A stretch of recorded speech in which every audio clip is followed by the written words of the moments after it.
국내 코로나19 신규 확진자가 폭증하면서 3차 대유행 우려가 현실화하는 것 아니냐는 전망이 나오고 있습니다. 고려대학교 역학대학 김정기 교수와 자세한 내용 알아보겠습니다. 교수님 나와 계십니까? 네, 안녕하세요. 네. 어제 기준으로 신규 확진자가 191명으로 70일 만에 가장 많이 발생했습니다. 증가세가 이어지다 보니 지난 8월 악몽이 재현되는 게 아닌가 하는 우려가 큰데요. 3차 대규모 확산 가능성 어떻게 전망하시는지요? 말씀하신 대로 최근 연속 며칠 동안 100명대 초반을 보이다가 오늘 크게 증가를 하는 그런 경향성을 나타냈는데요. 아무래도 지금 오늘 어제 확진자 하루 만에 통계를 가지고는 섣불리 판단하기는 그렇고 일단은 다음 주 초반까지는 상황을 좀 지켜봐야 된다 이렇게 생각을 하고 있고 만약에 다음 주 초반까지 이 상태가 계속 유지되거나 아니면 증가하는 추세를 보이게 되면 아마도 3차 대유행의 가능성이 충분히 있지 않을까 이런 생각을 가지고 있습니다. 예. 네. 자, 그런데 지금 우려스러운 건요. 이번 달 들어서 20, 30대 환자 수가 많아졌다는 겁니다. 아직 잠정치이긴 하지만 지난 9월보다 10% 가까이 늘었다고 하는데 그 이유는 뭐라고 보십니까? 일단 가장 큰 원인 중에 하나는 이번에 새로운 사회적 거리두기 체계가 개편이 되면서 일단 전국적으로 1단계 적용을 하고 있거든요. 네. 사실상 새로운 사회적 거리두기 체계 이전보다는 방역 조치가 완화된 부분이 상당히 있습니다. 그래서 네. 지금 단계로는 어떤 건물의 인원 제한이라든가 이런 부분이 없고 실제로 개인 방역 수칙에 의존을 하고 있다 보니까 아무래도 일정 부분 확산이 되면서 지역사회에 숨은 감염자들이 좀 많이 발생을 하지 않았나. 그 중에서도 실제로 20대에서 30대 확진자 수가 30대 연령대에서 이러한 부분들이 조금 증가하는 추세인가 아닌가 이런 생각을 가지고 있고요. 예. 아직까지는 이렇다 할 구체적인 사례는 공식적으로 밝혀지진 않았으나 할로윈데이 여파도 일정 부분 있지 않을까 이런 생각도 가지고 있습니다. 예. 더군다나 최근에 날씨가 일교차가 크게 이제 큰 차이가 나면서 감기 환자가 많이 증가를 하고 있거든요. 그러니까 실제로 10대, 20대 또는 20, 30대 중에서도 이런 감기 환자들 중에 코로나19 환자와 이렇게 섞이게 되면서 실제로 파악하기가 힘든 상황, 이런 상황들이 복합적으로 작용을 하면서 증가하는 추세를 보이지 않나 이렇게 생각을 하고 있습니다. 네. 자, 감기 언급도 해주셨는데 겨울철 확산 우려가 그동안 줄곧 있었습니다. 최근에 증가세가 계절적인 요인도 작용했다 이렇게 볼 수 있을까요? 실제로 계절적 요인이 상당 부분 작용을 한다 이렇게 보고 있습니다. 그러니까 비단 코로나19 바이러스뿐만 아니라 바이러스 자체가 이게 낮은 온도의 활성을 띠게 되거든요. 네. 더군다나 코로나19 바이러스처럼 실제로 호흡기 바이러스인 경우에는 건조한 환경에도 영향을 받게 됩니다. 그런데 지금 상황이 저온이고 실제로 일교차도 크고 그리고 건조한 환경이 조성이 되다 보니까 아무래도 코로나19 바이러스한테는 유리한 상황이 발생을 하고 있거든요. 네.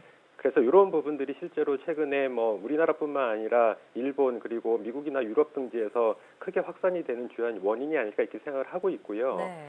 거기에 실제로 바이러스 변이도 일정 부분 있지 않을까 생각을 하고 있습니다. 그래서 바이러스 변이가 일어나게 되면서 감염성이 전파력이 점점 증가를 하고 있고요. 반면에 병원성이 낮아질 만큼 변이가 지속되지는 않았거든요. 그래서 현 상태로는 병원성까지 같이 유지를 하면서 실제로 전파 속도도 빨라지고 이렇게 되면서 확진자가 늘어나면서 병원성은 유지되다 보니까 실제로 의료 시스템 자체가 붕괴되는 그래서 사망률까지 높아지는 이런 환경이 조성되는 거 아닌가 이런 생각을 가지고 있습니다. 네. 자, 그럼 우리나라 상황 짚어보겠습니다. 지금 일부 지역은 사회적 거리두기를 1.5단계로 올린 상황인데 수도권도 선제적으로 거리두기를 상향해야 한다는 의견도 있습니다. 교수님 의견은 어떠십니까? 일단 앞서 말씀드린 것처럼 다음 주 초반까지는 어떤 증가세의 상황을 좀 지켜봐야 된다. 그래서 유지되는지 증가되는지 이런 부분들을 좀 파악할 필요가 있을 것 같고요. 일단은 다음 주 초반 지나고서까지 계속 유지되거나 아니면 증가가 될 경우에는 상향 조정이 일정 부분 필요하겠다라는 생각을 가지고 있습니다. 그런데 방역 당국 같은 경우 지금 보건 당국에서는 한 2, 3주 정도를 상향 조정 기간으로 보고 있는데 아마 이렇게 넓게 잡는 거는 좀 늦은 감이 있을 수도 있겠다. 그래서 경향성을 파악하고선 증가세가 보이게 되면 선제적으로 상향 조정하는 것도 필요하겠다 이렇게 생각하고 있습니다. 네. 이 상향 조정에 대해서 조금 더 적극적으로 검토할 필요가 있겠습니다. 자, 이런 가운데 수능이 한 달도 채 남지 않았습니다. 수능이 또 다른 확산의 기폭제가 되는 것 아닌가 하는 우려가 큰데요. 치밀한 대비가 필요할 것 같은데 어떤 노력이 필요할까요? 일단 가장 중요한 거는 현재 아직까지는 독감 시즌이 본격적으로 시작은 안 됐습니다. 근데 다만 지금 감기 환자는 많이 증가를 하고 있거든요. 그래서 아무래도 수능 기간에 실제로 코로나19나 독감이 아니더라도 감기 환자가 다수 발생할 가능성은 충분히 있고요. 그렇게 되다 보면 이 호흡기 증상, 물론 발열이 없을 경우에도 코로나19 환자가 발열은 없는데 일반 다른 기타 호흡기 질환을 보일 수가 있거든요. 예. 이렇게 되다 보면 감기 환자랑 굉장히 구분하기가 어려워지는 상황이 발생을 할 수가 있습니다. 그래서 수능 당일날 또는 그 바로 전날이라도 일단 일반적인 감기 호흡기 증상하고 코로나19를 구별할 수 있는 어떤 그런 대책을 좀 고민을 해야 되지 않을까 이렇게 생각을 하고 있습니다. 예. 자, 이제 백신 얘기로 넘어가 보겠습니다. 화이자에 이어서 모더나도 곧 임상 3상 결과를 발표할 예정인데요. 모더나 백신도 화이자와 같은 mRNA 백신으로 알려져 있죠. 비슷한 수준의 효과를 기대해 볼 수 있을까요? 아무래도 이 모더나하고 파이자는 둘 다 RNA 백신이긴 하나 실제로 그 기술은 서로 다릅니다. 그러다 보니까 이게 어떤 효과를 낼지는 실제로 각각의 백신이 개발된 다음에 상황을 봐야 되는 거거든요. 네. 같은 플랫폼을 갖고 있다고 해서 반드시 유사하거나 같은 효능을 기대하기는 좀 어렵습니다. 네. 그렇군요. 자, 백신과 관련해서 신중론도 계속해서 나오고 있습니다. 백신 상용화까지 남은 과제가 많은 것으로 알고 있는데 최우선으로 해결해야 할 과제는 뭐라고 생각하십니까? 일단 그 백신 자체가 국내든 해외든 간에 개발돼서 상용화가 된 시점부터 일단 공급이 될 때까지는 상당 부분 시간이 걸릴 거라고 생각을 하고 있거든요.